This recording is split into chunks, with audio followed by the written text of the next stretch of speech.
Hello, everyone. My name's Solome Tibabu, and I'm the host of Going Digital Behavioral Health Tech.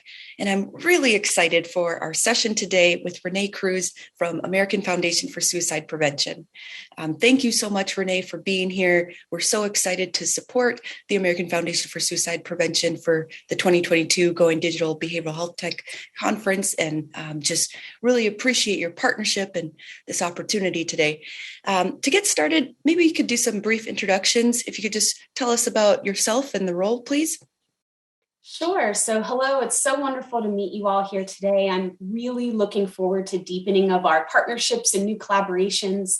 My name's Renee Cruz, and I'm the Vice President for Project 2025 at the American Foundation for Suicide Prevention. And Project 2025 is an AFSP-led initiative to reduce the annual suicide rate 20% by the year 2025. My role is to provide the strategic oversight and support my team in guiding the strategies and projects in each of our 4 critical areas, which include healthcare systems, emergency departments, corrections, and firearms. Project 2025 really is about systems level change, and we work both at the community level and through the national level, inspiring and creating change through our work. So at Project 2025, we see our role as catalysts for change, supporting our 73 local chapters and partner organizations in implementing life-saving work. Amazing. And I've got many more questions about Project 2025, but just for some background, what is the state of mental health right now in this country from your perspective? So mental health has always been an issue in our country. The opportunity really came through the pandemic that both highlighted and exacerbated the issue. There are disparities to care in both how care is delivered and where it is delivered. We know that depression and anxiety, for example, have increased as a result of the pandemic. And we also know that mental health issues really differentially impact minoritized communities. And these disparities have also been exacerbated by the pandemic. So while suicide rates overall have not increased during the pandemic, at least through 2021, we are concerned about these mental health data and what they might mean for the future. At the same time, more attention is being paid to mental health at any other time in our history, and we have an opportunity to leverage that attention into systematic change. Right, absolutely. And we're talking about suicide prevention and what we can do about it broadly. Why is this moment in time specifically unique? It's very unique. And really during the pandemic, perhaps for the first time, we saw mental health at the forefront of conversation, both in its own in terms of the link between physical and mental health. We know that the two are intricately linked, and the more that we can do to build systems and structures that create a world where our needs are met and we're ultimately cared for, the more lives that we can save. Now, recent data from the Harris Poll, with whom we've partnered with actually for a number of years on these surveys, show that 81% of Americans believe that as a result of the pandemic, more important to make suicide prevention a national priority. And I'm a little bit of a data geek, so I'll drop some additional pieces of information here that are really interesting to think about is, in addition, 93% of people surveyed indicated that they believe suicide can be prevented.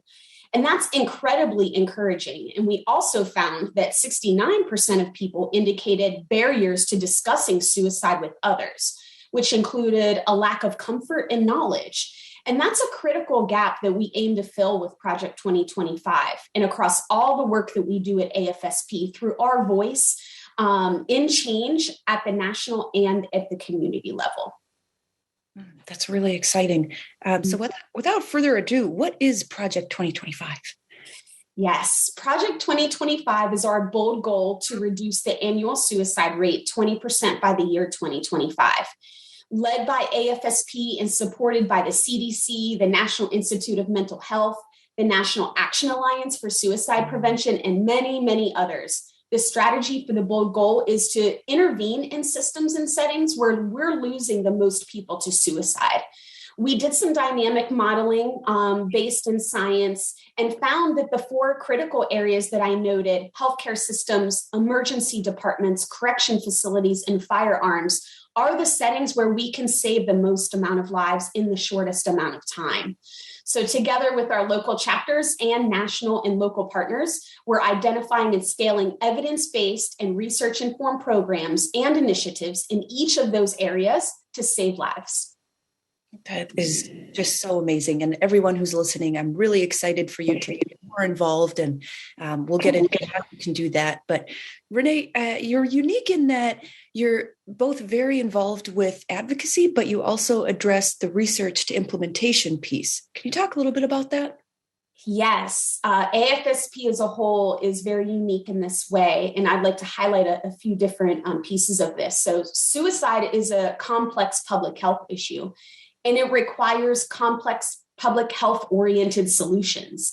And those solutions require that we address multiple levels in multiple related fields in order to save lives and bring hope to those affected by suicide, which is AFSP's overall mission. Now, AFSP, if you didn't know, is also the largest private funder of research, of suicide research in the United States, helping to both set the suicide research agenda and ensure that the programs and interventions being supported are rooted in the strongest evidence and have the most potential to save lives. Our research team at AFSP is led by the amazing Dr. Jill Harkavy-Friedman, is creating positive change in suicide prevention field of research. AFSP also advocates for smart mental health and suicide prevention at the federal, state, and local levels, working directly with legislators and our networks, who are thousands of volunteers across the United States who are field advocates. We require training for educators and healthcare providers, really help to ensure mental health parity, which we'll talk hopefully a little bit more later about, and increase suicide research and funding. And also, which is really important, increasing the infrastructure to support those in crisis, among others. We also have an AFSP policy team led by the powerful Laurel Stein, where they activate the work at the federal, state, and local intersections of our communities.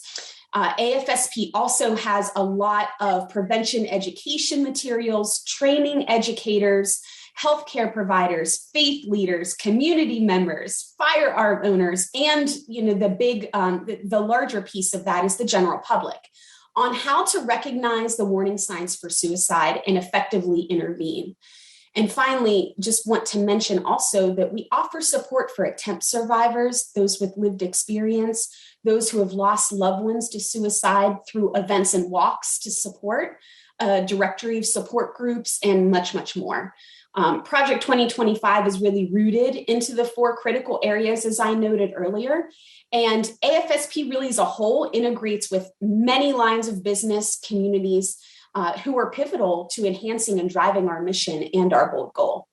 That's so many things, and really inspires a lot of hope. There are things throughout that list that all of us can take part in. And I think that's really empowering. And now, as you mentioned at the beginning of the talk, is the time to be doing this work. You mentioned something earlier around minoritized communities, health equity. How does it fit into the work of Project 2025? Yes. So health equity guides all of the work in Project 2025, from who we partner with and how we scale initiatives.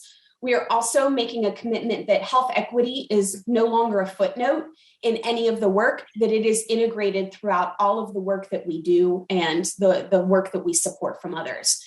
And since our work is focused on systems, it's really important to acknowledge that healthcare and correction systems aren't broken. They're operating exactly how they were designed.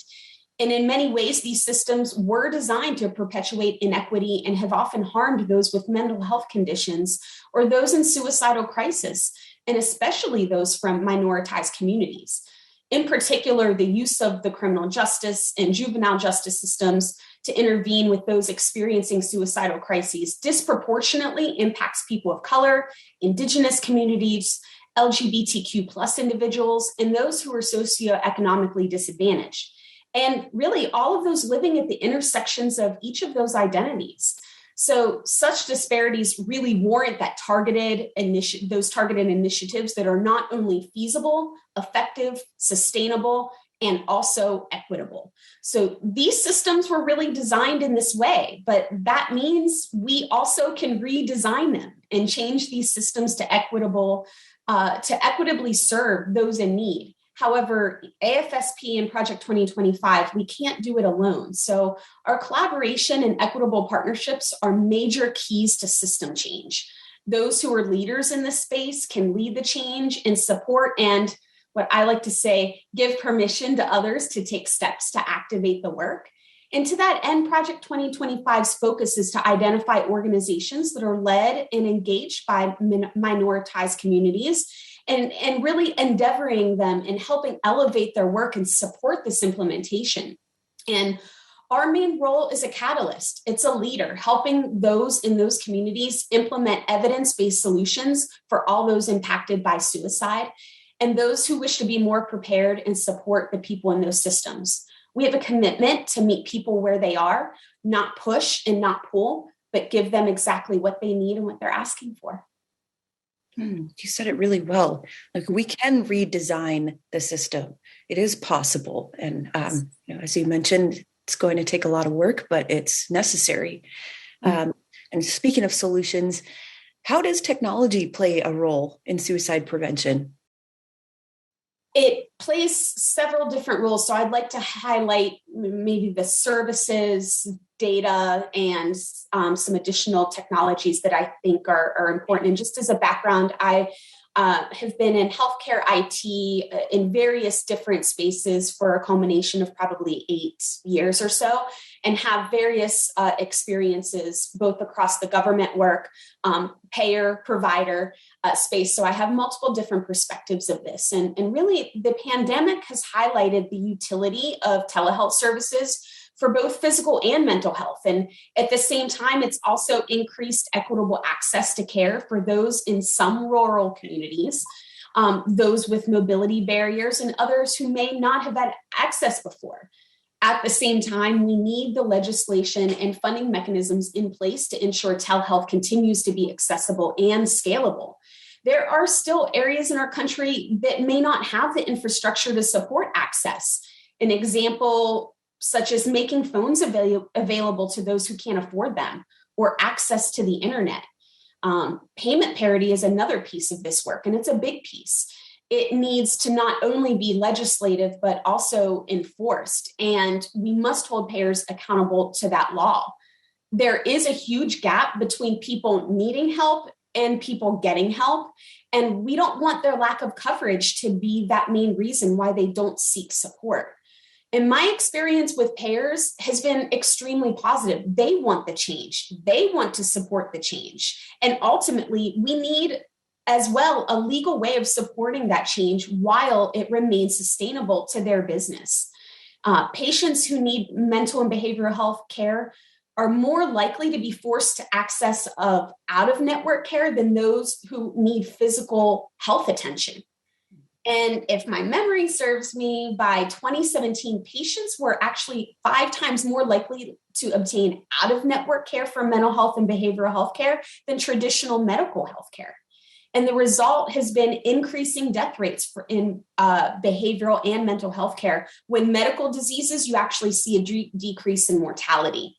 So some payers may have improved their pay and access parity and are taking accountability for spearheading this change.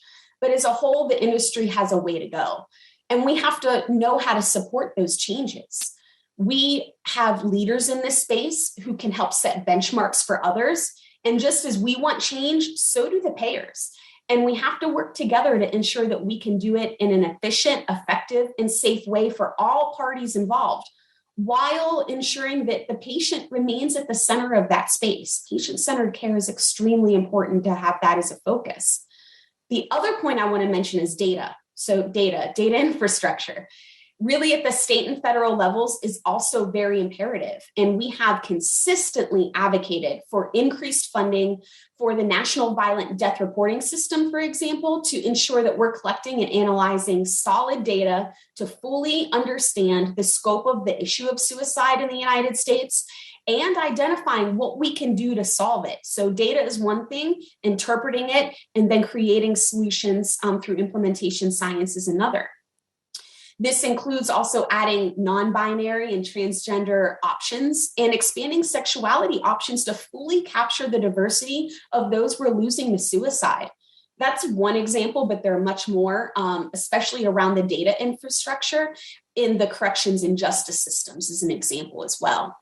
And remember, as I said earlier, suicide is a complex health behavior, and there are many factors that form the landscape for this type of crisis. However, there are also technologies such as evidence-based and research-informed applications that can make a clinician's charting as easy as possible without deteriorating the quality of care that patients are receiving.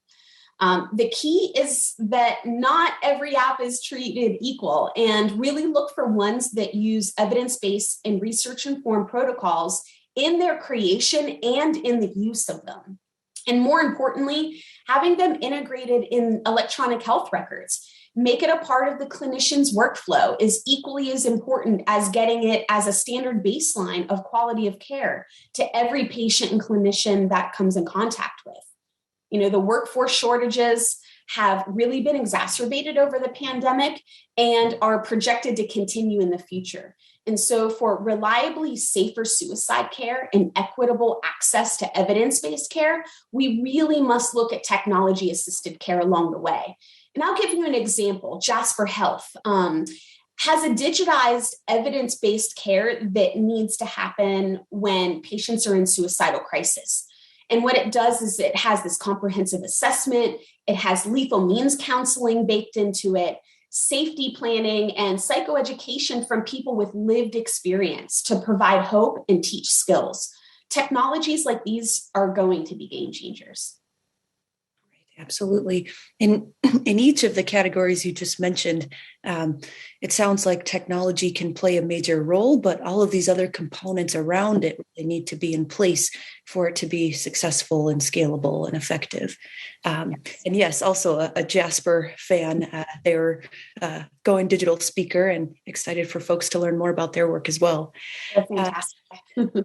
Yeah.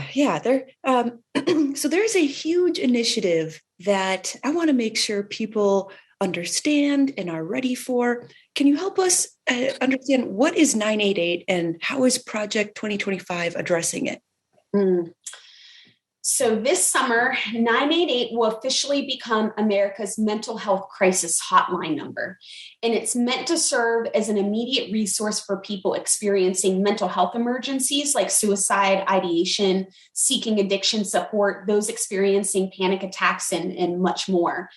Considering the fact that more than 12 million people had serious thoughts of suicide and 1 in 20 adults experienced mental health illness in 2020, and that data is per the National Action or the National Alliance on Mental Health, or NAMI, it's clearly a much needed outlet.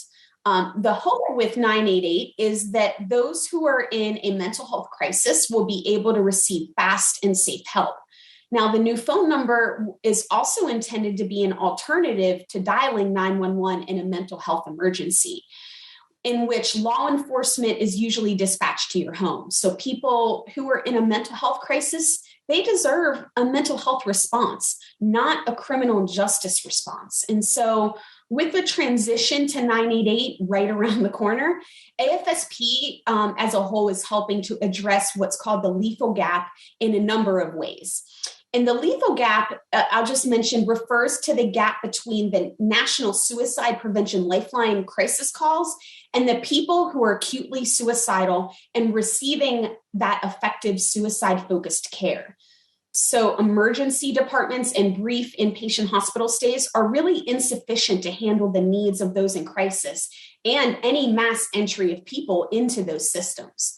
Our policy team, as I mentioned, is led by Laurel Stein, has been at the forefront of the legislative efforts at both the state and federal levels, ensuring that in crisis, you have someone to call, someone to respond, and somewhere to go. And all three of those steps really require funding, infrastructure, capacity increases, and sustainability mechanisms at the state and federal levels. So her team directly is working with NAMI and other partners, and we are actively tracking and supporting this legislation, both from a funding perspective and from an infrastructure perspective.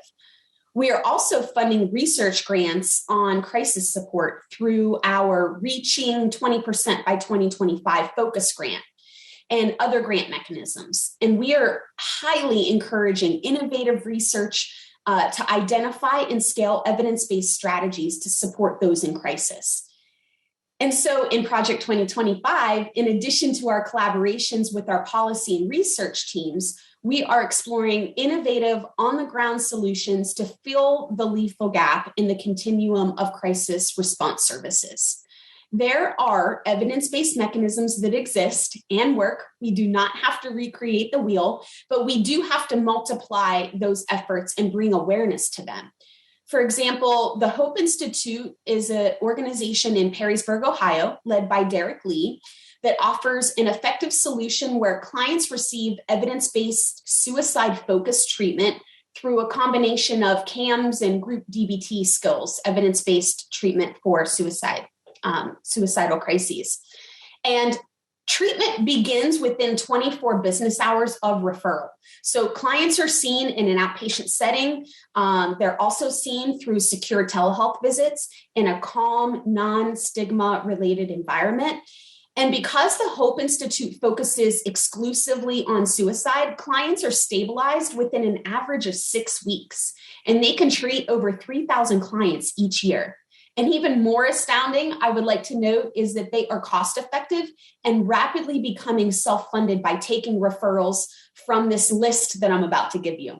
So they take referrals from crisis lines, from schools, emergency departments, hospitals, community mental health centers, sheriffs, jails, churches, youth groups. I mean, all of these various different settings. And even more so, this mechanism does not take away from other long-term treatment. This really is a support mechanism that exists when someone calls for help and the time that they are scheduled for that long-term care, which can be upwards of 6 to 8 months at times. So we ask for those in crisis to wait. No, we cannot go that route. And by providing effective evidence-based mechanisms like this in our community, we can care for people, help stabilize, and that they get to enter their long-term care with confidence and safety. So what happens between the time when someone calls the Lifeline and is put on a 6-month wait list for mental health services? What crisis stabilization services can be implemented? How long can the referral process be streamlined? These are all questions that we're working with our partners to answer and support implementation around these areas. Sound like great partners and necessary, even more of them, I can imagine, because 988, as you mentioned, is a huge initiative and it's really going to take all hands on deck. So these are the advice you've offered today already, Renee, is so helpful. And now I'd like to make it a little more targeted to our audience members. So I'd like to ask you how different stakeholders can take action right now, starting with how can health plans specifically make a difference in suicide prevention? Health plans, I believe, are one of the major key players in this area. And there's a few ways that health plans can make a difference, and would love to explore additional collaboration and activities for those who are involved. First is abiding by the mental health parity law and ensuring that mental health is covered the same way as physical health. So that's a big piece. The second is ensuring that telehealth and telemental health are covered and reimbursed to providers in the same way as in-person visits. And we know that this field is going to continue to grow. And so support around that is going to be really important. This is a major equity issue, and for thousands more people who can be reached if telehealth is covered by payers. It will also help drive infrastructure in the United States to create additional coverage for the areas that may not have internet and other ways to access telemental health. And then finally, I think health plans can really work with us. As an example, Aetna advocates for smart mental health legislation, broader suicide. They are a leader in the broader suicide prevention movement. They support their workforce and support our activities through different grant activities that Project 2025 is engaged in and that we can scale and implement. So healthcare can be leaders in this space, and would love to dive into what those collaborations could be with others. Fabulous. Thank you. And also looking forward to Aetna's session shortly after this. So what about moving into employers? How can they make a difference around suicide prevention? Yes. So by understanding the warning signs and implementing programs that can support employees, organizations, and their partners can make a really big positive impact. And one of the most important resources that organizations can offer is workplace training. Raising awareness of this important issue can help both employers and employees identify the potential warning signs of suicide in their coworkers. And they can also step in to make sure that those at risk get the help that they need. Workplace mental health is another major priority for AFSP as a whole. And one way employers can make a difference is by providing mental health resources through employee assistance programs, or EAPs, and by ensuring mental health coverage is a part of employees' benefits. We have a workplace team at AFSP led by Maggie Mortali, who also has an integrative screening program that employers can incorporate into their EAPs for employees to take advantage of. And so that screening can help identify mental health concerns and connect employees to necessary services. We also have a signature program called Talk Saves Lives, which is a presentation to bring awareness about suicide and prevention to different settings. And so in Project 2025, we are currently working on a Talk Saves Lives directed for physicians' assistants. As for strong leaders in the space, Aetna, again, is one of those examples of an employer making workforce training a big priority. They've also adopted our bold goal of Project 2025 by working to reduce suicide attempts among their employees 25% by the year 2025. They've also adopted Talk Saves Lives into their education for their workforce as well. And so these are initiatives, screenings, mental health benefits, wellness PTO, and and other efforts that can make a big difference for employees. The Institute for Healthcare Improvement recently released an article called Preventing Healthcare Workforce Suicide, and they referred to 3 actions that leaders can take to support mental health and well-being in their organizations. 1 is reducing stigma. 2 is increasing access, which includes proactive support. And 3 is addressing job-related challenges. And so in Project 2025, we will take on a national scaled initiative planning to start in Q4 of this year to address with healthcare systems, including emergency departments, critical areas by testing, learning, scaling up improvement strategies to reduce suicide, which also includes addressing the healthcare workforce well-being. So healthcare systems spanning primary, behavioral health, and emergency care are all critical settings where coordinated suicide prevention strategies have had a dramatic impact on saved lives.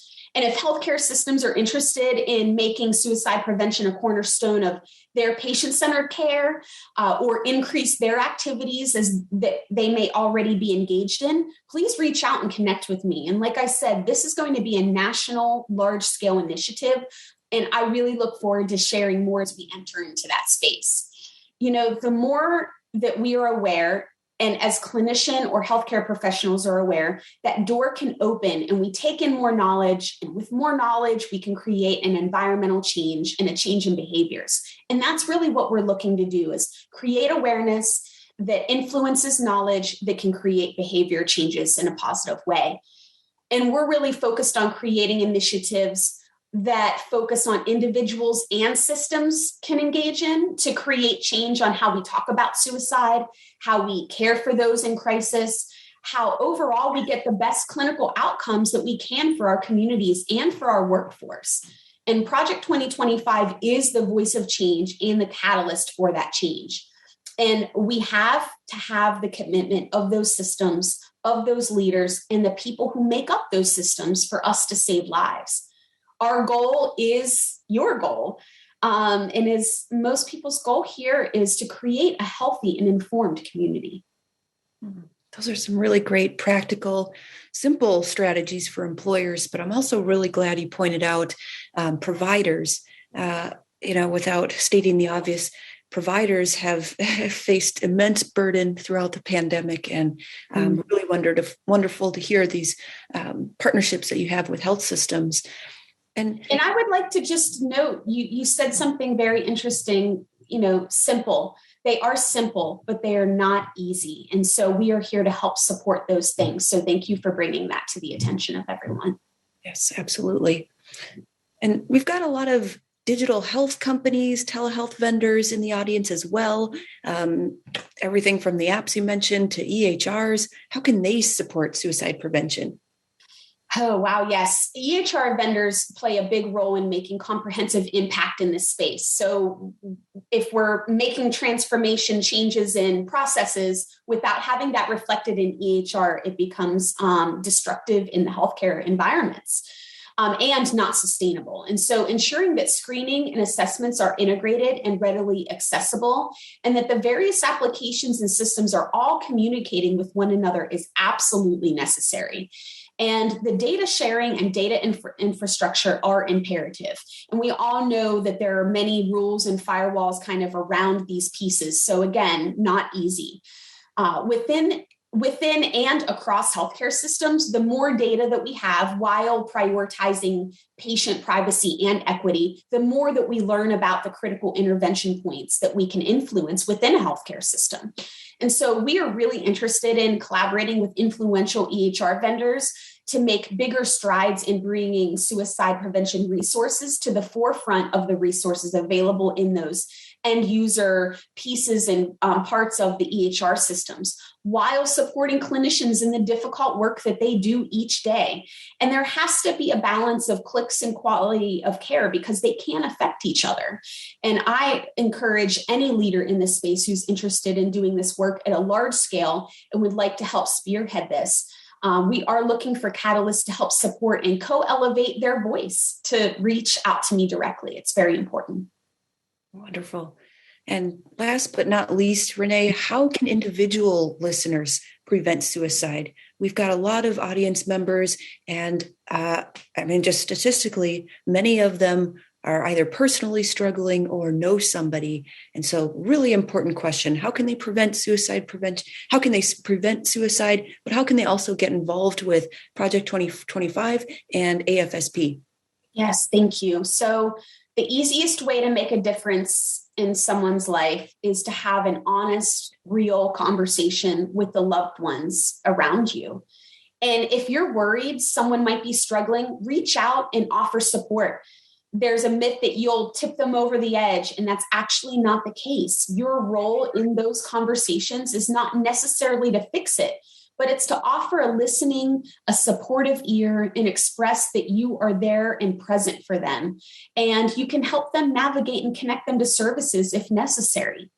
And if anyone wants to get involved with AFSP, you can connect with one of our 73 local chapters across all 50 states and Puerto Rico to learn more. And we have amazing programs that are available for awareness and knowledge building.